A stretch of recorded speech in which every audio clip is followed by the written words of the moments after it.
سیدنا رسول اللہ صلی اللہ علیہ وسلم نے فرمایا، یقیناً میں مزاح یعنی خوش طبعی کرتا ہوں۔ حدیث مبارک سے معلوم ہوا کہ مزاح کرنا سنت نبویہ۔ کرام نے فرمایا، مزاح چند شرائط کے ساتھ جائز ہے۔ بسم اللہ الرحمن الرحیم۔ آج کا ہمارا ٹاپک مزاح میں بھی سچ بولنے کی ترغیب۔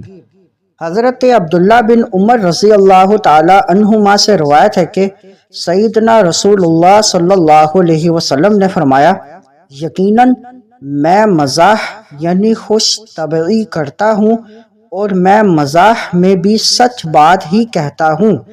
اس حدیث مبارک سے معلوم ہوا کہ مزاح کرنا سنت نبویہ ہے، لیکن شرط یہ ہے کہ حضور صلی اللہ علیہ وسلم کے مبارک طریقے کو اپناتے ہوئے مزاح میں بھی سچ بولا جائے۔ علماء کرام نے فرمایا، مزاح چند شرائط کے ساتھ جائز ہے۔ نمبر 1، مزاح میں فحش کلامی سے بچتے ہوئے حق یا سچ بات کہی جائے۔ نمبر 2، بڑوں کی بے توقیری اور چھوٹوں کی بے لحاظی نہ ہو۔ نمبر 3، کسی کی دل آزاری نہ ہو۔ نمبر 4، کبھی کبھار مزاح کیا جائے، اس سے اپنی عادت نہ بنایا جائے۔ نمبر 5، مزاح بے موقع نہ ہو۔